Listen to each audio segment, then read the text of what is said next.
multitasking here, so don't mind me. My name is Amanda Elliott. I'm the Redevelopment Administrator, and I also serve as the liaison for the Heritage District. I'm just absolutely thrilled to see so many faces, some faces I've seen before and some new faces. Just, to kind of get this rolling and so we can get to know our neighbors. Who here lives in Gilbert? Great. Who owns a business in Gilbert? Awesome. How about who lives in the Heritage District? Cool. Very good. And who owns a business in the Heritage District? Great. That's awesome. I'm so excited to see such a great cross-section of our residents and business owners, and just thrilled to have all of your input. So I'd just like to do a few introductions of our staff. So I'm going to start with our council members. We have Councilmember Eddie Cook in attendance and Councilmember Scott Anderson. Oh, right over here. We have our Redevelopment Commission Chair, Tyler Hutchins. And we have Redevelopment Commissioner Peter Shaka, Redevelopment Commissioner Tyler Jones, and Redevelopment Commissioner Bo Bigelow. And then we also have Economic Development staff here to help you with any questions. So our Director, Dan Henderson, our Deputy Director, Jennifer Graves, and we also have our tourism guru, Glenn Schlottman. So thank you all. And then we also have our consultants, Don Rambula and Cindy Trevisano. And then they'll introduce the rest of their team once we get up here. But I just wanted to give a little background for those of you who are new to this process. Want to turn the lights down a little bit? Yeah, Jen, can you dim the lights? Sorry. Okay. Well, it's going to be a little bit more dim than we expected, but that's okay. You guys can see the slides. So what do we hear about today? This is a snapshot of the Heritage District. The dotted lines are our boundaries. So we're just along Gilbert Road, north of Juniper, and just south of Elliott. We are a designated redevelopment area. That happened in 1989, which really allows for what they call, the state calls slum and blight clearance. So, as this was our original town site, we really wanted to put a focus on growing and revitalizing this area. So the first plan was adopted in 1991. And as it's a redevelopment area, we have to follow our state mandate to keep our redevelopment plan up to date. The last one was done in 2008, so that is why we're here today, is to really look at the next evolution of our redevelopment plan and prioritize those short, middle, and long-term goals for the next 10 years. And then we are also looking at all of the land that the town owns. So we own 56% of the non-residential land. And one of the asks we've had by our community is, how do we master plan this and communicate that growth over the next 10 years and for our future? So we gave our consultants a pretty comprehensive scope of work with both the redevelopment plan update and the land use plan. I won't go through all of these items, but they are all available on our website at gilbertaz.gov/HD update if you want more information. I think it's really important to note the how really starts in 2015 and even before that, but we've really done a lot of outreach and through one-on-one meetings with businesses, with stakeholders like our residents, with community survey where we had 4,000 responses about the Heritage District, council study sessions, the list goes on and on. We've really been trying to gather as much information as possible, and all of that information will then be parlayed into the redevelopment plan update. So we've held some meetings and workshops for this particular plan. We kicked it off with our first public workshop at the very end of November, and this was an opportunity where our consultant came and just said, what do you like about the district? What do you dislike about the district? What do you want to see? What do you not want to see? And so they handed out maps and allowed the table participants to color on the maps and fill out forms. We also received online responses to those forms. And then we also had 14 meetings with various stakeholders. Then we moved on to public workshop 2. This happened in January. And at this workshop, we presented a fundamental concept. Concept being exactly what it sounds like. It's still in conceptual phase. No decisions have been made. We are still looking to you to help guide this document. And so we had our outreach at the public workshop, have held 5 meetings. Of particular importance is really the technical committee. So how are we getting our planning department looking at this and all of the various departments like police and fire as we're moving through our land use? We did a lot of online engagement. So we have a website. This has been up and running since November, but for this one, we really promoted the online form. We had 118 online responses. We did a manager's update to just inform people about the process, and we've really been trying to engage on social media. So, for example, we did a Q&A live on Twitter where I was answering questions, and all of the departments were retweeting that. We had a booth at the farmers market. We've held open office hours. We've been at the concert in the park. And then for those individuals who've reached out and said, I can't make it to a meeting in person, but I'd still really like to know what's going on, we've actually gone to individuals' homes and met with them. So that leads us to where we are today. So you guys have seen the fundamental concept. You've given all of this input. We've taken all of that input and the data, and we have revised and refined that fundamental concept. And so we will be presenting the refinement of the concept today, and we'll get the implementation. Draft implementation strategy. The draft implementation strategy. And we look forward to your input on that portion. And then communications. We've heard from citizens, and we really appreciate this input that perhaps we need to look through a different lens on how we communicate. So there is a form regarding communications, and we would love your feedback on if we're communicating in the way that you need, because we always have room to grow and improve. So with that, I'm going to hand it. Oh, actually, I'll start with this. Do you have any questions about where we are, what the plan is, or communications to this point? Okay, so then I'm going to hand it over to Don, and he's going to talk about the refinement of the fundamental concept. Okay. So before I do that, I just want to do a little bit of introductions because we've got a really good team working on this project. Again, I'm Don Arambula from Crandall Arambula. We do redevelopment plans across North America, so this is something that we do on a weekly basis, a lot of these meetings. But what you need is some local knowledge, and so as part of our team, we've got Florida and Associates. We've got Chris Brown. Could you just raise your hand? And Chris Floor and Starren Butler.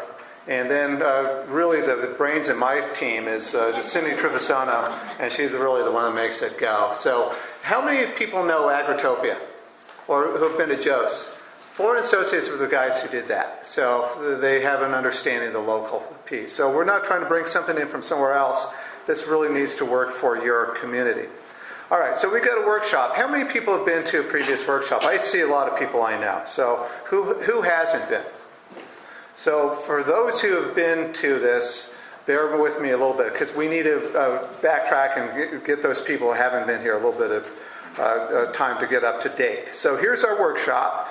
We're going to talk about the last meeting, the master plan, the redevelopment plan, and then we're going to do a workshop. That's a valuable part. So this maybe is a 25, 30-minute presentation. I'll try to keep it pretty staccato and short.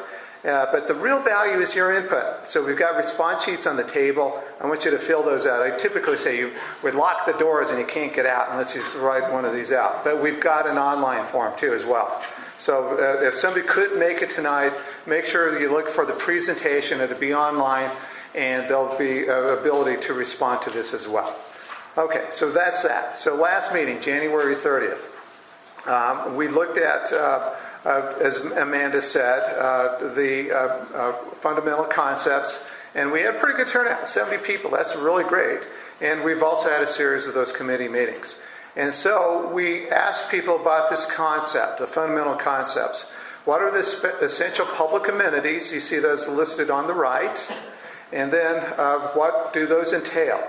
Well, they include a living room plaza, an Instagram-worthy civic gathering space, and that's located generally adjacent to your water tower, and you build off of that.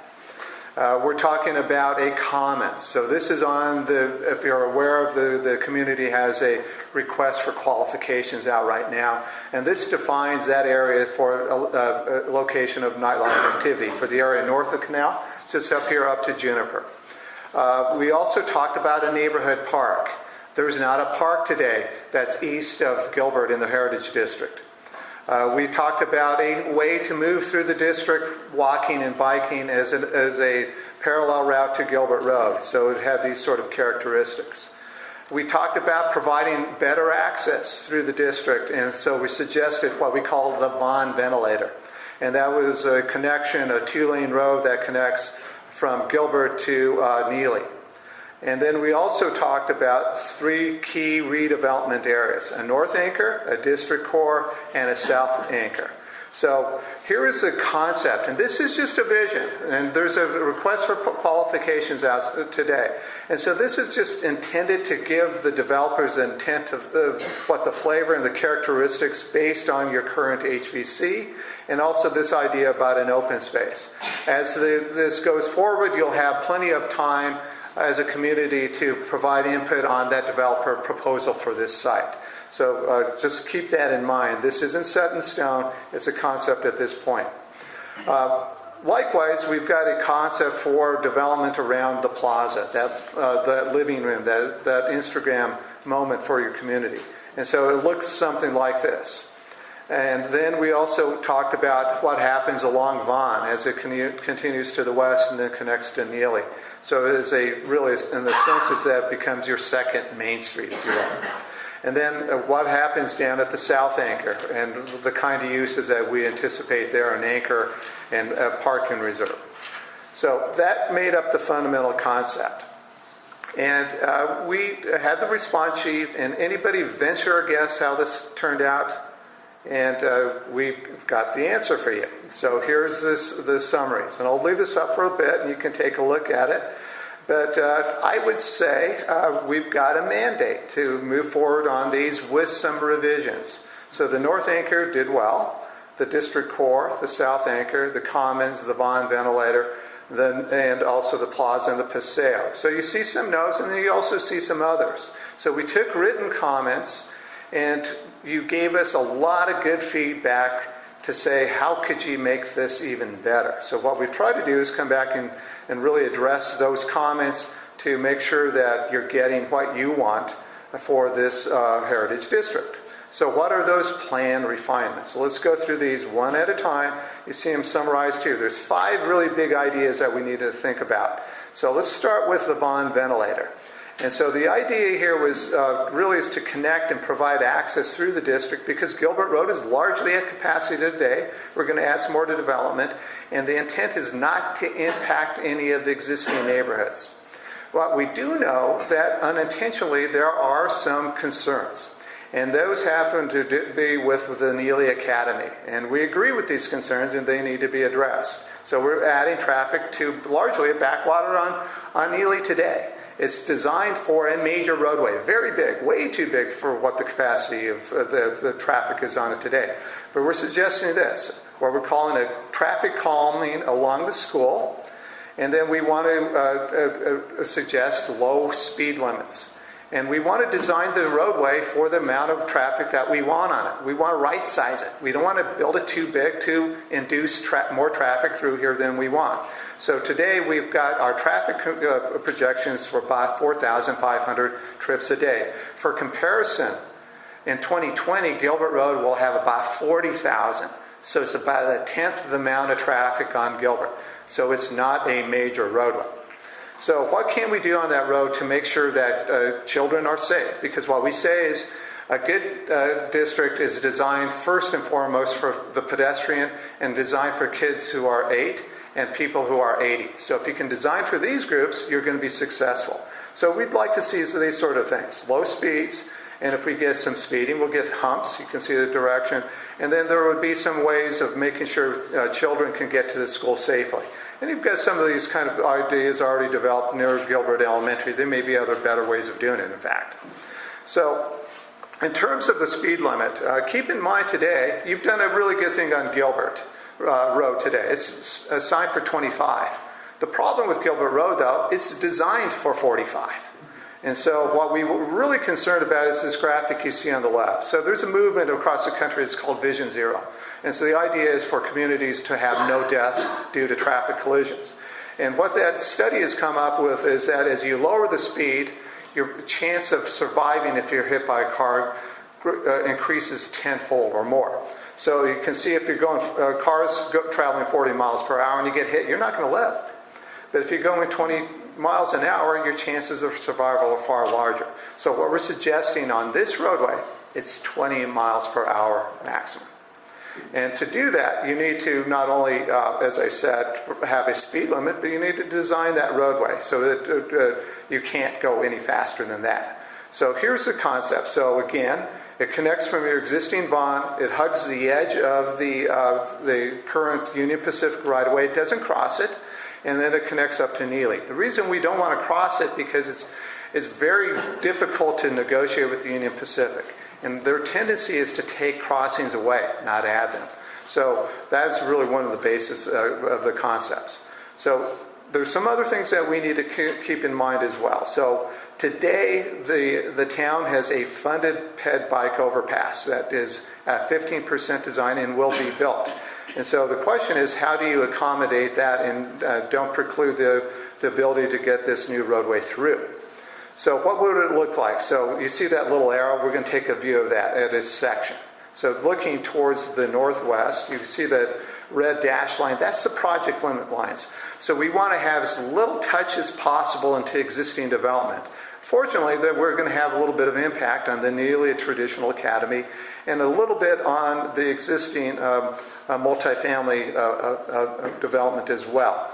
And so at the Traditional Academy, we need a roadway about 34 feet wide. There's about 140 feet plus or minus for that. So that would have to be negotiated with the school district to purchase that land for the roadway. Likewise, there's maybe about a 5-foot piece of the Heritage Point apartments as well that need to be acquired. So what does the roadway look like? So here's a cross-section looking by the detention basin and then looking towards the northwest, so you see the roadway hugged up against the track, and a close-up view of that. So it would have 2 lanes of traffic, not 4, not 5, but 2 lanes of traffic, a sidewalk and landscaping as a buffer between the track and the roadway. So that gives you generally the characteristics of this roadway. And then we also heard from the community that there were some concerns about the design of the Paseo and Ash Street. So the intent again on the Paseo is to extend from Elliott Road all the way to Juniper, and that would be a car-free zone, a connection that parallels Gilbert Road. The issue down in this area dealt with the bikeway, and you see that illustrated from before existing condition with the proposal on the right. So what we suggested was that there would be a bikeway adjacent to the curb and hand sidewalks, and we would underground utilities. We got a lot of really good feedback from those residents, especially in this area, who live in the Heritage District, who said the parking is really valuable to us. So we'd prefer to accommodate pedestrians along this Paseo and also bicycles, but is there a better way to do that? And so we read their comments and said, yeah, we can do that. We can also maintain your curb parking. So the suggestion with this low volume street, because we're not inducing any traffic into this neighborhood, the roadway system stays as it is today, would be to do the sidewalk enhancements, remove the overhead utilities and underground those. But instead of the bike lane, we would put these roadway markings in the roadway. You see that little chevron form with the bike over it. That's called a sharrow. And that informs people who are driving that cyclists are driving in traffic. It's a common practice that's used around the country. So that's the suggested change. Also, there was some discussion about what's the characteristic once you hit the end of this Paseo. Are you left wanting and not having a connection east and west? So there was a desire for a little bit more detail for the treatment for the pedestrian and cyclist on Elliott Road itself. So it's kind of a missing link in your circulation system right now. And the thought was, how do we tie it into a larger looping system that you see those dash lines up to the Western Canal? So what we wanted to do, to think about biking a little bit differently, because we tend to find that in America, most bike systems are designed for the strong and the fearless. There's people who are lycra, who are fit, and who will ride about anywhere. And what we found is that everybody else is left out in the cold. So what has been a turn, especially for our firm, is that we start designing for what we call the capable, the cautious. The mom and children, the small, the elderly. And if you do that, you can significantly increase bike ridership, because studies again and again have said the reason why these people aren't riding, it's not like they don't want to ride bikes. It's the fear of getting hit by a car. And so if you can design a system that takes that away, you're going to have significant additional ridership. And so how do you do that? And it's called a physical separation. And there's multiple ways you can do it. As simple as putting your bike facilities behind the car instead of adjacent to the traffic. Maybe you raise the bike lane up maybe 2 or 3 inches. That separation is significant. And there's other ways of doing that. So we're suggesting, as this is refined, we would provide that separation, especially on the alley. So what might that look like? So you see in this illustration the existing photograph and then the proposal on the right. So what we're suggesting is that this would be a mixed-use path that would extend at a minimum from Ash over to the Boys and Girls Club and maybe all the way to Neely. But at a minimum, we would build this piece so that you have access to the school. So what would it look like looking at it in another direction? Again, we've got a physical separation and it's adequately sized. So this gives you the kind of the character that we would expect to see for a large portion of Elliott. There's some areas where it's a little tougher to do, but this is the concept again. This is all about concepts. Then to make the connection north and south on Neely and Burke, this is outside the study area, outside our scope. We got a lot of ideas, but we'd like to design the world, but we've kind of drawn the line a little bit here and saying that this is really a better project for city staff to do. But there, as you can see, you got a big wide roadway and there's lots of things that you could do on Burke and likewise on Neely. There's a lot of room here that you could do to induce more bicycle ridership. Good sidewalk already, but we need something more for cyclists. So that's another change. Another big one was partly it's a bit of an oversight, truthfully. We know that the community has clearly indicated that they prefer not to have a parking garage, parking ride garage where you see that yellow box. For a number of reasons. There's an established business that has been here for a long time, so we don't want to impact that. And also, we want to consider the scale of development next to the water tower. Probably maybe a bigger reason to do that. We said, a lot of people told us we want to make sure that we have things that are compatible and protect the view corridors and other things like that. This was felt it was an incompatible, bigger structure adjacent to the tower and on that existing property. So what we've come back and done is remove that. So what that leaves us is we need to find another location for parking for the transit center. So keep that in the back of your head as I go through this proposal, because we'll offer you one. Okay, so moving on. Those are the big things that we've hit. If you see something that we've missed, make sure that you let us know. Because as Amanda said, process isn't over. We can always do some more updates. And that's why we're here tonight. So let's talk about some additions that we also heard from the responses that we got from the community and the stakeholder meetings, all those things, and all the sessions that Amanda went to, the open, the farmers markets and all those things that she talked about. So let's talk about 2 big project areas that we want to think about. One is the long-range planning area that's outside of the heritage districts, that's along Neely, over towards the wastewater treatment plant and south of the canal. And it's where the lumber yard and their truss assembly plant is today. That's one area. The other one is we'd like to suggest another roadway connection based on comments that we've heard. And that we're calling the Ash extension. As you know, in our previous proposal, we're suggesting relocating Ash so it aligns with the existing Ash that's on the other side of this building. So it goes straight down south to Page, and this suggestion is tying that connection to Cullenber. So I'll give you some details on that. So why do we want to think about the long-range planning area? Well, one, we know that there is a proposal from the Maricopa Association of Government for a commuter rail system that will go through along this corridor. And we also know that that's probably a long ways out. And what we know is that we've got a transit center that, in a sense, we call it a land bank. It's probably not the highest and best use of land, a parking lot for people who are driving out of town.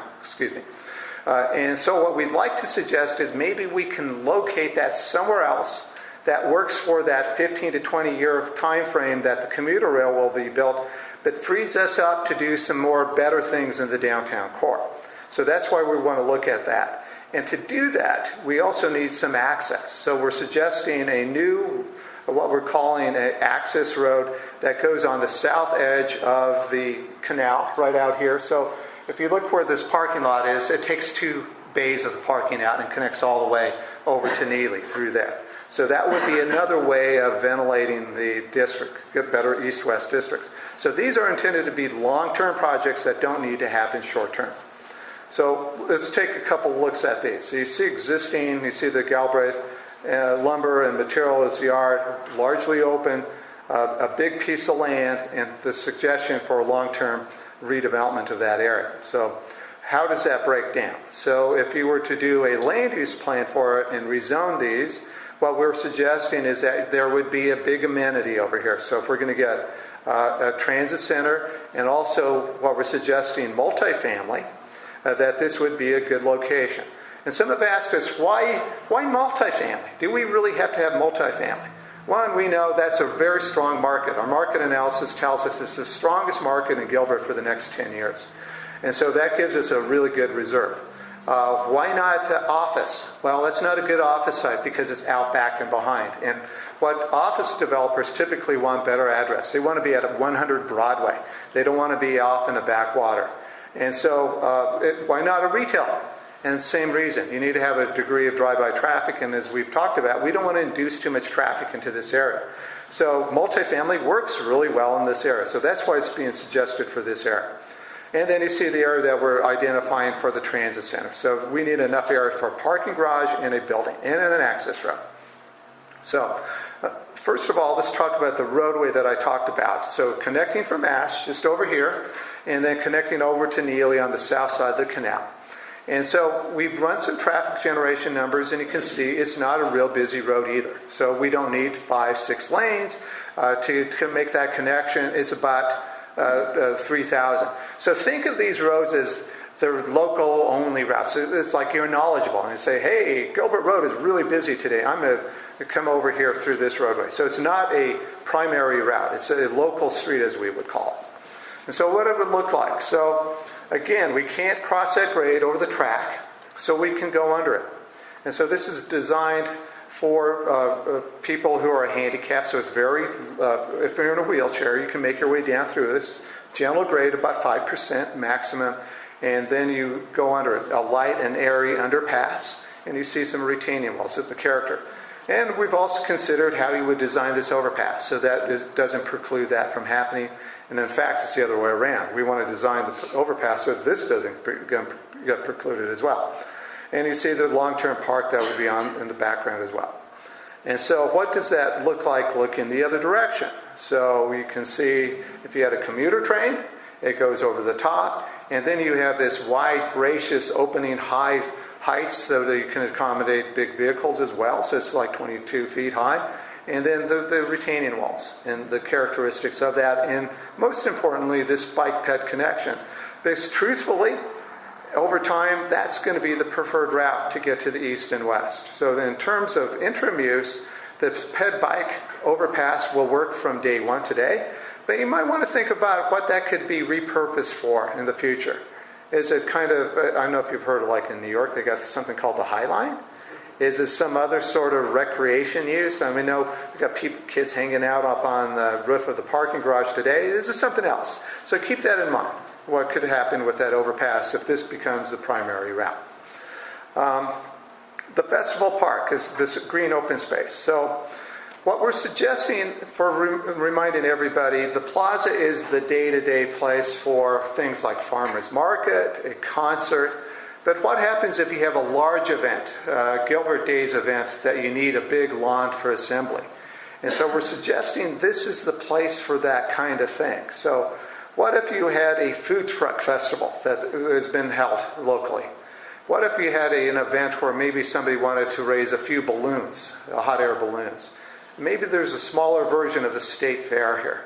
All those sort of activity things that you need a little bit bigger area, and you want to have it closer to the downtown so that it's not out on the edge.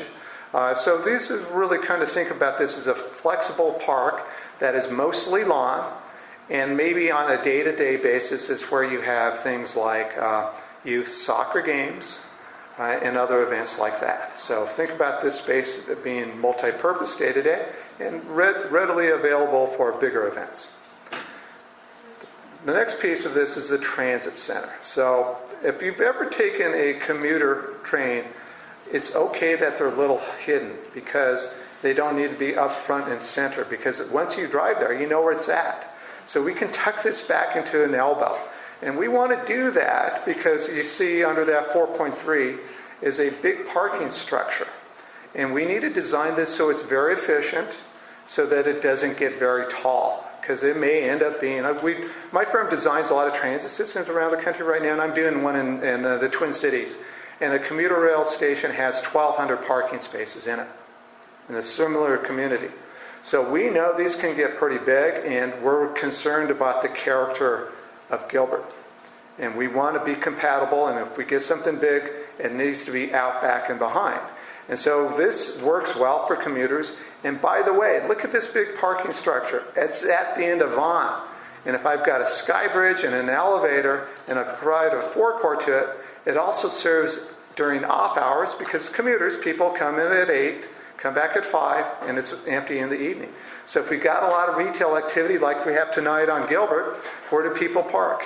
This gives you the ability to get double use out of this parking structure in close proximity, not 3 or 4 blocks off, but right tied into that retail stream that's on Vaughan, just to the right of this image.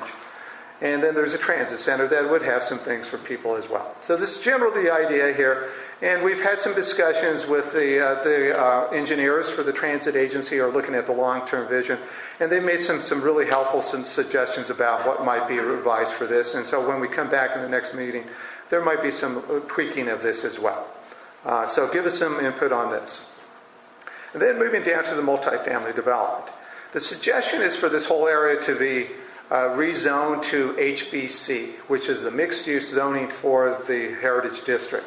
And in that district, that we would expect that this area would be compatible with it, and it would meet all the design standards and characteristics. What we would like to do, though, is to think about the development not being an apartment complex.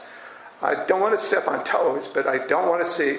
I don't believe, and from what we've heard from the community, is that apartment buildings in the sea of parking are in character with the Heritage District. So what we prefer to see is buildings that minimize the impacts of the parking, have a strong pedestrian emphasis, and look at opportunities to be mixed use. So we would expect buildings that are compatible in height and use materials and characteristics that are comparable to Gilbert.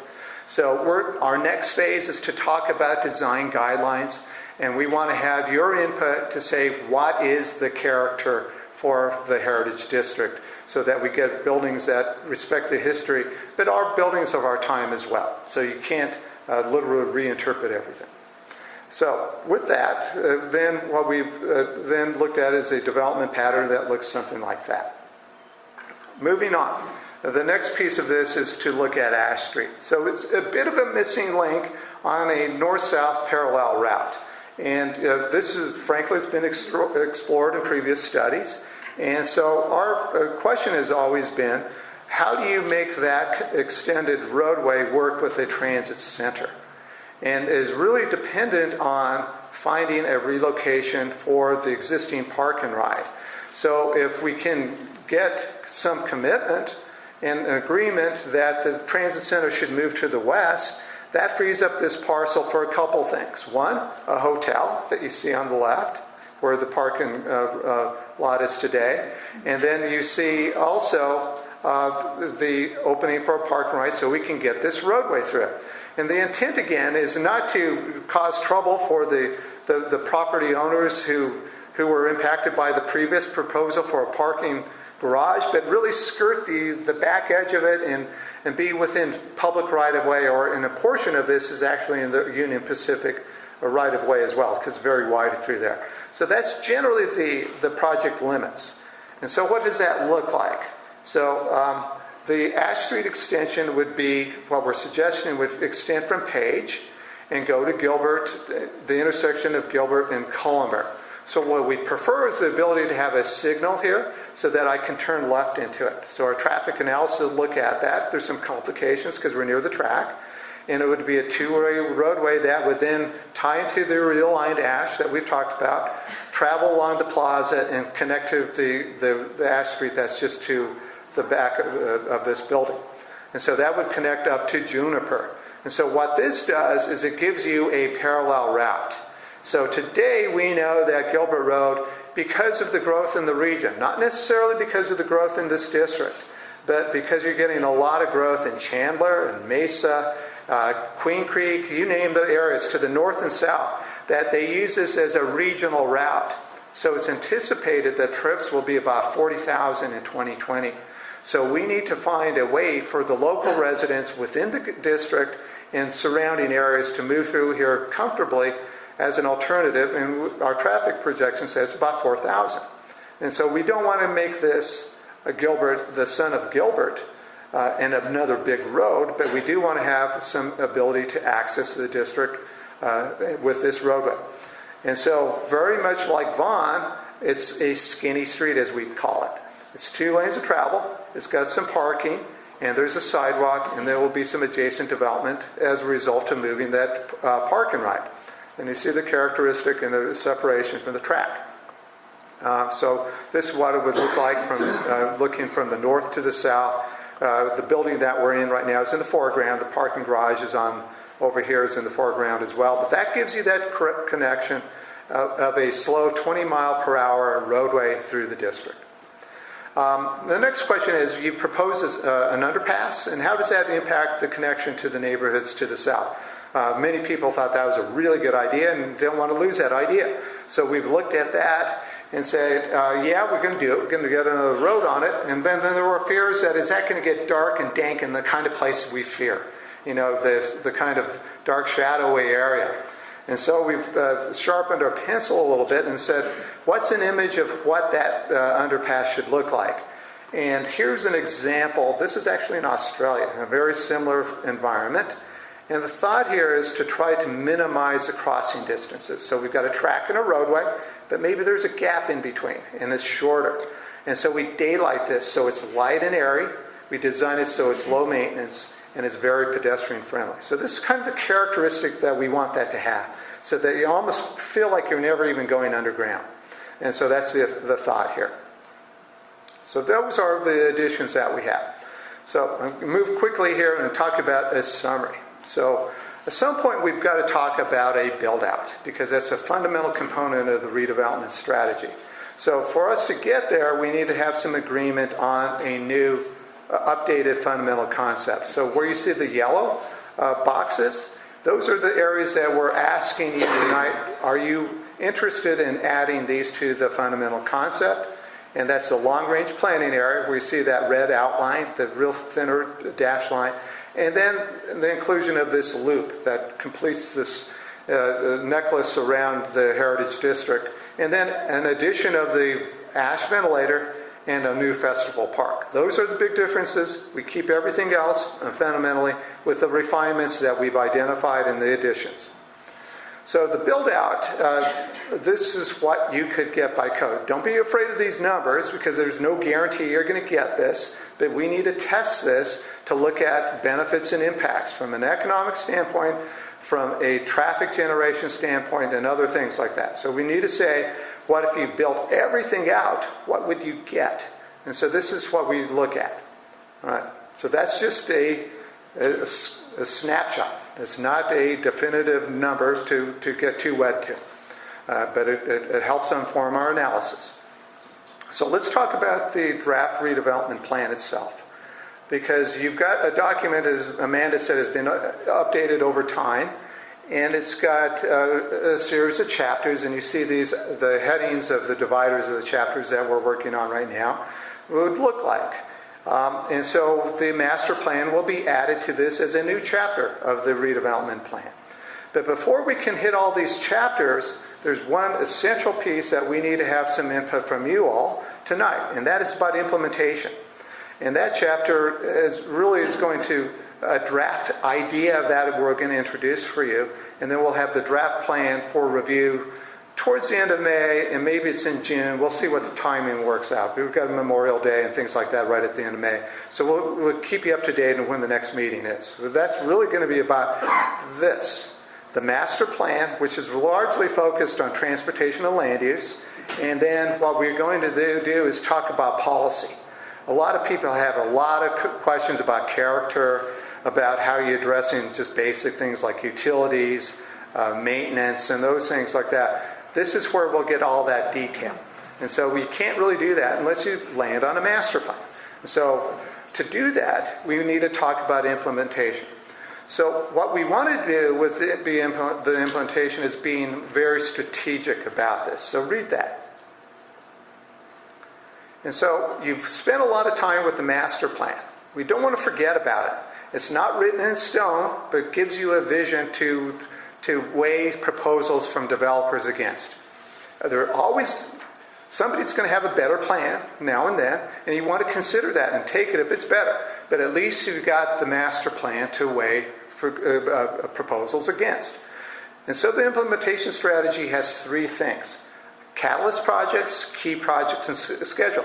Because you only got so much money and so much time. So you need to establish a hierarchy.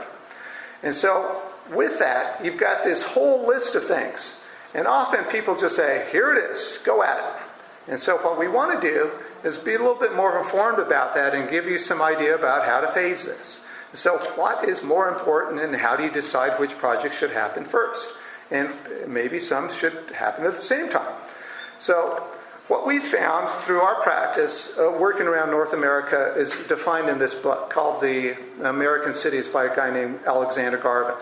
So he was the economic development person for New York City who's done the World Trade Center redevelopment. So he knows a thing or two. And so we've used this for a lot of other cities as well. But we say you need to develop a business case because you have 56% of ownership in this district. You have a fiduciary responsibility to get the most out of it because over time, these properties need to go back on the tax roll to pay for schools, for streets, all the other things that Gilbert needs. So what we say is urban planning should be defined as public action that generates a sustained and widespread private market reaction. So in other words, it's got to be catalytic. And so how do you define what a catalyst project is? So it can't be arbitrary or capricious. So one, it's got to create momentum because you can't keep priming the pump. You can't be throwing public money to every project that comes along. They can't just be anywhere. They've got to be strategically located based on real estate market principles. They've got to change the public perception. There's blight in the district, and one of the key considerations is addressing blight. So how do we do that? Finally, the most important thing is to think about that statement by Alexander Garvin. How do you generate a return on public investment and stimulate private development? And so that is fundamentally what we want to talk to you about now. There'll be a series of other projects that don't meet this that you need to build, but this is how we're going to decide and discuss with you if this is agreeable and how you pick your projects. And so there's sort of a kind of, we call it a data mine. So what's the minimum that you have to get out of a project to make sense? So we find this working with people who develop bonds for communities. So if you go for a general obligation bond or if it goes through a development agency, how do you finance it? So a rule of thumb is if you spend $1 of public money, for example, for a roadway or public space, it needs to generate at least $7 of private investment. That's kind of the minimum you're looking for. Otherwise, it doesn't make business sense. So what we try to do is then to evaluate it through that lens. So we've identified two areas that we think are catalytic. And I'll go through each one of these. So we've got a Heritage District North Catalyst project, which you currently have a developer request for qualifications out right now. That will close at the end of this month, and then there'll be a full proposal for those submittals later this year. And so it's for this area. And then we've got the area in the core, number 2, that includes the Vaughn Ventilator Plaza and Ash Street, and one includes the Catalyst Project in the Commons. So let's go through these one at a time. And so, for a reminder, the things that are going to, the investment for public infrastructure to make the most out of this area is, again, the Commons. Again, for a reminder, it provides that window off of Vaughan, because part of the problem we've had with development in the Heritage District, the businesses that are out back and behind don't thrive. So, for example, Grubstake doesn't do as well as the businesses further to the roadway. So this gives a sense, think of that as the child of Gilbert, the smallest, it's a sibling of it, so in a sense you're extending Gilbert through the district. So they've got as much exposure near Ash as they do on Gilbert. And it provides an amenity, a public benefit. So you see the numbers that we've generated for that. And so we've done some preliminary numbers based on our market study. It's a vision. This isn't written in stone. It will be reviewed by your council. And so this is just one idea. So it's flexible, and you'll have plenty of time through the process of the request for proposals to review other ideas as well as this one. So keep that in mind. So what does that give us? So if we were to do that. So we've run some preliminary cost estimates for the public investment, and we've looked at what that would yield in terms of private development. Again, with that line of $1.07, this is well beyond it. So this makes some sense from a business standpoint. So that's good news. So let's move on to the second project. And so with that, we've identified a series of public projects. And I'm going to add one other thing that we haven't talked about. So again, we talked about taking the parking structure from the existing warehouse. We're removing about 500 spaces from the parking lot. That's where we're going to build a plaza. We need a replacement for that.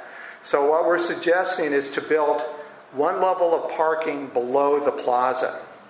And it costs a little bit more. There's a premium to do that. But think about if I'm going to an event at the Hale Center. Why do I like the Hale Center? Selfishly, you got a big parking lot next to it.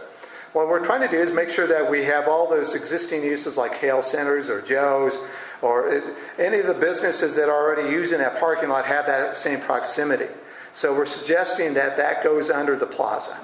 Relocating Ash Street as well, and then do some improvements to Page so that it's more in character with the plaza. So we're talking about taking the curbs away so you can walk around it and use it for expansion area during events. And Vaughan as well. So we're talking about extending that roadway longer. The arrow's in the wrong place, so I jumped. But extending this all the way to Neely. So that's about 1,500 feet of roadway. When we then look at what that yields, you see all the numbers here. So we've looked at it, we've run the numbers on it, and what that yields is this. Even with that really costly underground parking facility, it still meets that line. We're still there. So that's also good news. So there's a real benefit for both of them. So at this point we say from a business case standpoint, it makes sense to do both of these. Now it's up to the community now to give us your input if this is the right direction.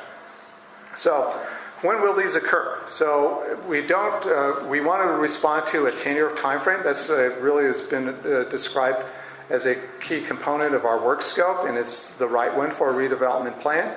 And because things change, and the market will be different after 10 years. So you really want to capture the market as it is today. And so there's a current developer RFP, you see that first line. And then after that, some public projects will be designed and built. And then concurrently or after that, the private development occurs. So we expect maybe a 5-year build out. And so by 2026, that project could be complete. So we'll have some input from the developer and others from that. That typically seems like a reasonable time frame for this. Likewise for Catalyst Project 2, we don't want to have a massive construction zone throughout the district for all at once, so we're trying to stagger these. So there'll probably likely be a developer RFP, a request for proposals for one or multiple sites within the core.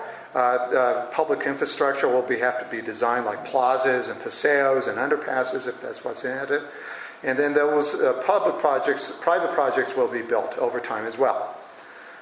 We didn't forget about the other projects. So there's a whole series of things, a host of things that are identified in the fundamental concept as well. You see those all laid out here. And what we say with those, that they're not time sensitive. They could occur concurrently or following any of those, but we do intend to see those built within 10 years as well. So you could gang on some projects. So, for example, the Ash Street extension could be built as part of the plaza if we can relocate the transit center, for example. So that's that. So there's one other thing, and that is the long-range planning area. It's not in part of the Heritage District, but it is a project that there's some benefit. And so we're suggesting this is a wild card. It's out of the project requirements, but it is important if we can get the transit center over there. And so there's some catalyst projects for the underpass access road in Festival Park. And so you see that we've run the numbers on that and the cost of the Festival Park. And then we looked at what the development yield would be if we built multifamily. So we've got the numbers as well for that. So those have all been put together. And then we did the ratio. And so when we look at it, that's about 14 to 1, double. So that seems to make sense as well. And it might also make sense, and it could be done, is to maybe expand the Heritage District to include this area as well. So what's the schedule for that? Not time sensitive, and it may take more time to figure out how to move a transit center and other things. So we're suggesting that that's staggered further, and maybe it's built out by 2029.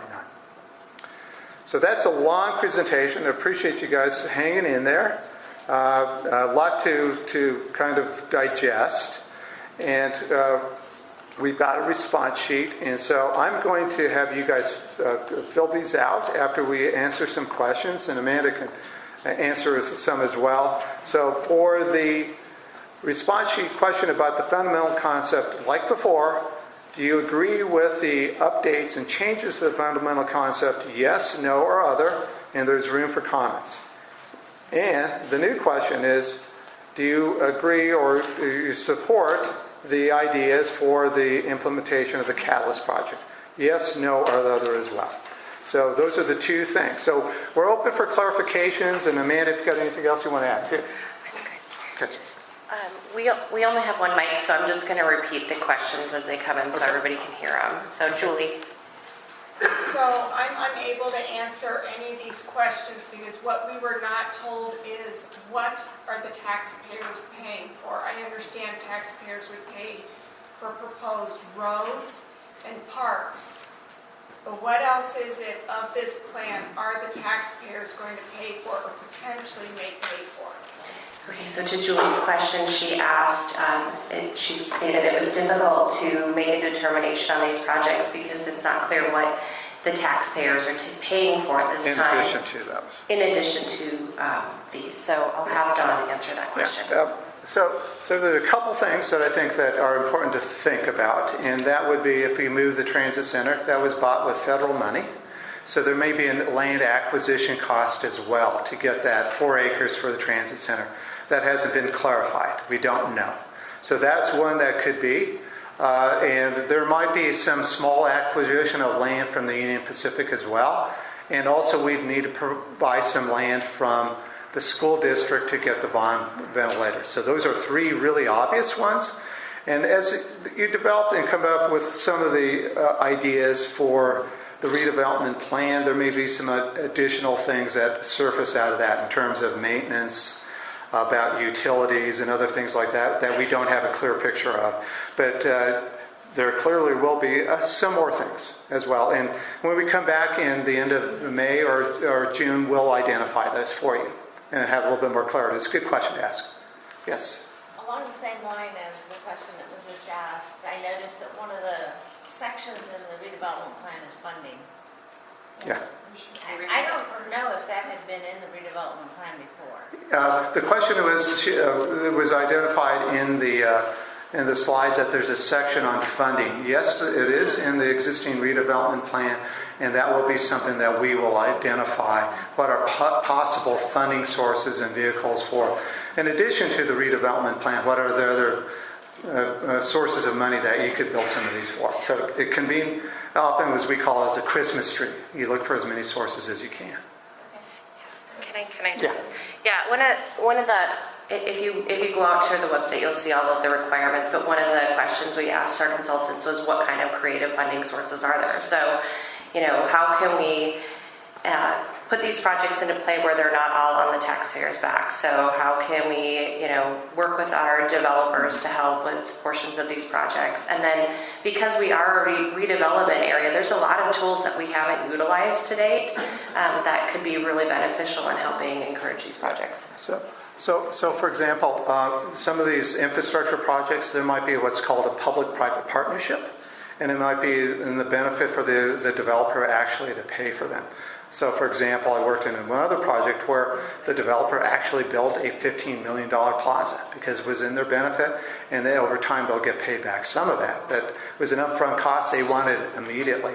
So all those sorts of things will be looked at. Yeah. Next question? Yes, over here, sir. Question about the Vaughn ventilator. In the long-range planning area, it seemed like, and I might be wrong here, that there was a plan to push through Vaughn without a deviation to the north, all the way to Neely. Would that be considered as an alternative route instead of the Vaughn ventilator, or would that be in addition to that? So the question is there an alternative to the Vaughn ventilator that's illustrated here? There's another access route that we talked about. We called it the access road that hugs the south side of the canal and then connects Ash to Neely. And that's a long-range project. It's probably out there because the issue is working with Union Pacific and the cost of that infrastructure. So what we're looking for is a way for connecting east-west so that we can develop some of those parcels that are out back and behind along the railroad track that the town currently owns. I can give you more detail on that, and I'll talk to you a little bit later about that. Yes, ma'am, back here. Yes. On your map, you show Clumber going straight across Gilbert Road to the west. Right now, if you cross Clumber across Gilbert Road, you run into the VFW building. So is that map off a little bit? No, it's not. It goes a little bit south of the question is, do you hit the DFW building? No, you don't. And so we are very careful to make sure that we don't. There's a little parklet that has been developed by the community. It skirts the edge of that and goes through a city-owned parking lot right now. That's where it would go. It wouldn't do that. So if you've got some suggestions about any lessering of impacts, we're open to any improvements to that as well. Yeah. Here, please. Is the large parcel on Elliott to Gilbert over there, is that going to be included in this plan? Amanda, do you want to answer that? The question about the large parcel at the intersection of Elliott and Gilbert? So the only news we have at this moment is simply that the council has worked with the family to lift the deed restriction, and so we're awaiting direction on whether or not we want to include it in the master plan. Claire? Yeah. My question is about the same intersection, but I would like to know if they would comment on the area that's identified as the South Anchor, Yep. Mm-hmm. which is the northwest corner. Can you talk about the plans? Yeah, so the idea that we didn't include that as a catalyst project because those of you who were here before, we talked about what the market could accept for that in the short term. And we talked about uses like a CVS pharmacy, and there was a stronger desire to have something a little bit more substantial for that. And in our review of that parcel is that maybe it's not ready for prime time yet. And as the district matures, you're more likely to get more ambitious development rather than the low-hanging fruit like a CVS. So we're saying maybe we need to hold back on that and wait till things mature a bit, and so we get more value out of it because it's not critical. It's not going to stimulate a lot of development. It's kind of a one-off project. Can I add to that? Yeah. The other item we talked about with that south area is adding parking. So we've talked about completing it as a surface level parking lot in the interim. We know that our businesses in that area would like to have additional parking, potentially use it as special event spaces we've talked about in the past, and just at least until that's ripe for development, utilize that. And then our church, who is right behind that lot, can also utilize that for parking as they've asked. Yeah. That's a good interim use for that. Yes, right here. Have we gotten any statistics on the traffic, especially down at that corner, for development? Like if we put in that bike lane there and then we start developing, like even a small grocery store or something has over 1,000 cars a day Yeah. How are we gonna get them out? Can we get some more, you were talking about getting us some statistics Yeah. of traffic flow? So the question is, can we get more traffic impacts for development of that south anchor in terms of like a grocery store that might generate 1,000 trips a day? And what is the impacts on the neighborhood? Is there possible to get more information on that? Yes, we can. I will tell you this, though, from talking to our traffic engineer, is actually putting a grocery store there will actually lower the traffic because it's one of those sorts of uses that people are driving out of town to. And now that it's in town, in the heritage districts, it's a little counterintuitive, but you're actually probably going to see a little decrease in district traffic. So also keep in mind, it was something I mentioned about Gilbert Road today. It's a regional roadway. The traffic generated on Gilbert isn't as a result largely of the heritage district development. It's because people living in Chandler, further south in Gilbert, up north in Mesa are using it as a way to get through the community. It's being treated as a big pipe. And so it's law of fluid dynamics. So looking for the most direct route, and that's how they're going. So we'll give you some more information. The long story short, we can provide a little bit more detail on that. Yes, sir. Yeah, along those lines, they're using it as a thoroughfare to get to, say, freeway or whatever. Mm-hmm. With the addition of office space, you're going to have people coming from all different directions. It's going to add to that. Yeah. And I guess I'm just a little concerned about, Yeah. We're solving problems within the district, by the ventilator and stuff like that. But what's going to stop people from still wanting to go up to Gilbert? And what about the extra traffic? Because getting to the freeway from Gilbert is a mess right now. Yeah. So the question is, what happens? We've again some uses that due to attract uses like the office. You're right. And so strategically, what we want to do is to try to stop those people from driving through the district. So if you remember the sketch that we showed, we were suggesting that the parking garage is on the northern edge at Juniper, so they're not making their way through the district. So that's one strategy. The other strategy is that the congestion in itself will discourage others over time. But it's a bigger question that is way broader than the overall heritage district that needs to be discussed as part of your comprehensive plan, and other strategies of what are your overall routes through the community. So I think it's a good point. If you please write that down, we can mention it in the heritage district to talk about the regional impacts of traffic on Gilbert Road and what that means. Yes, ma'am. And who am I missing that I keep going over? So yes, please. I have a question for each of you. So the first one is very simple. I know the last couple of times that you've mentioned verbally here about a convention center, but you didn't mention that tonight. So is that kind of dropped off? Well, we've never talked about a convention center. So we're talking about a conference center. So when we think about convention center, think about downtown Phoenix, this big open floor where you're going to have major events.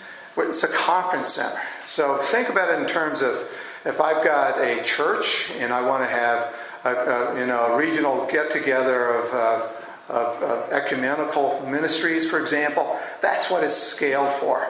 It's not intended to siphon business away as a convention center. It's much more small scale and intimate and in line with what, one, the market will demand, and two, and what's compatible with the existing neighborhood. So that's it. Thank you for clarifying that, because many of us are using the last time convention center and describing it very differently. No. So thank you. My other question for Amanda is, I think it would be for you, is that kind of to piggyback on the funding that we just saw as part of the process that we haven't seen before, is that going to be part of the public process also, so we can put our input of what maybe the citizens have an appetite for or not as far as public-private partnerships?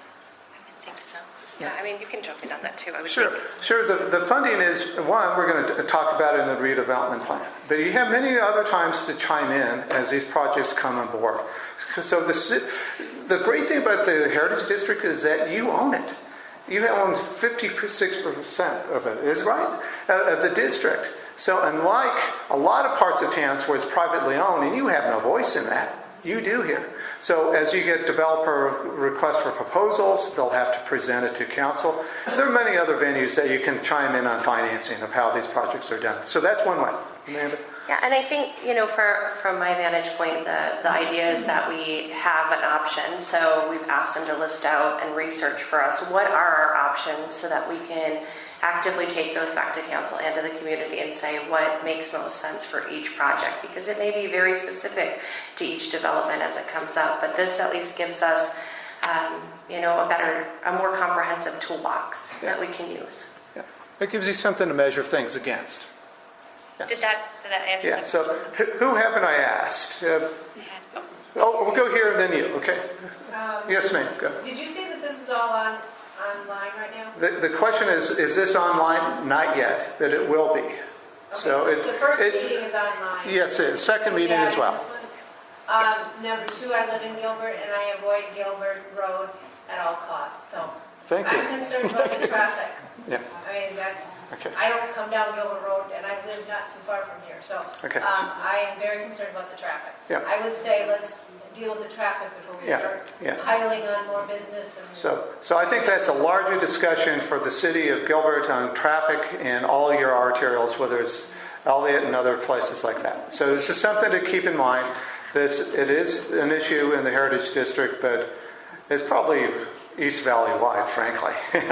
And so one of the strategies we are trying to look at for traffic is to give people options. So there's an emphasis on pedestrians and bikes in this plan, and providing an opportunity for people to live and shop in the district. Do you live here? I do not. I just point that out because half of the year it's 110 degrees, and there's not going to be bike riders or That's true. pedestrians. So you get up to the shoulder seasons, and so we're realists about that, but it gives people during the spring, winter, and fall. And you don't have that today. So at least you get some relief. Okay, thank you. Yes. Yeah, hi. So first I want to commend you and your team on some of the great placemaking concepts that you've integrated. I believe that you guys have done a very good job to begin to integrate comments and others, so I commend you and your team for doing so. I've got 2 comments. One, maybe I was a little delayed in getting here. The idea is on the short-term plan still to do this pedestrian underpass at what's that? Just by Veterans Park. Yeah. But long-term, so which is a fairly sizable expense, but long-term we're going to do a vehicular access into the trust factory that's owned by Foxborough. Second comment is, of the 52% of the land that's owned by Gilbert, why wouldn't you plan that transit center on town-owned land, i.e. the big retention basin that's currently something that would be where I would evaluate it, because essentially the value of that privately held land potentially could be impacted negatively by this new transit plan. Yeah. So would you consider locating that on the public-owned land that's in the retention basin currently? I think it might work out better. It's an option. I think that if that is not available to build in long-term over on the other side in the long-range planning area, that is an option. And I think if that can't happen, we need to maybe identify that area as an alternative B. Yeah, because ultimately it's going to be a public process to buy that land. Yeah. So it's a good comment. Encumber it necessarily. Yeah. Yeah. And then the other thing is I believe that there's a really important traffic benefit, but also just access benefit to a north-south connection becoming a priority of the plan. And if we're going to spend the sizable expense to go under the railroad for a pedestrian access, it makes all the sense in the world to grow that slightly larger and make that both a smaller vehicular access with pedestrian access from a tax dollars spent. Yeah. So Yeah. I asked you to look at both of those. Yeah. And then the last question and comment is a couple areas that I think that are the greatest benefits in the downtown that have not been explored or talked about from an investment standpoint, considering our property tax dollars and all the permitting fees and others that goes along with private development, which you guys have done a great job because private developers like myself will absolutely be investing here, which will limit the tax dollars to create these parks and these commons. So everyone should be very, very appreciative of what you're bringing to the table and planning a synergistic downtown. There's dollars that we could spend smart investing in Veterans Park and some of these other areas. Yeah. And they just haven't been really hit on. Okay, so write those down. I appreciate it. I want to answer one more question because I want people to get in the workshop. So Amanda, did you want to add anything to that at all? Okay. All right, so one last question, and otherwise we want to then take about 15 minutes for you to fill out your response sheets and talk around the room about the things you've just heard, the presentation, and then I would ask one person to stand up and respond to what your other comments that you've had since you've had a little bit of a workshop together. So I just want to remind you as well, is that if you've got questions, I'm going to leave this up, that Amanda is really at your service. And so she's here for you. So get going and I'll give you a 5-minute warning. Thank you.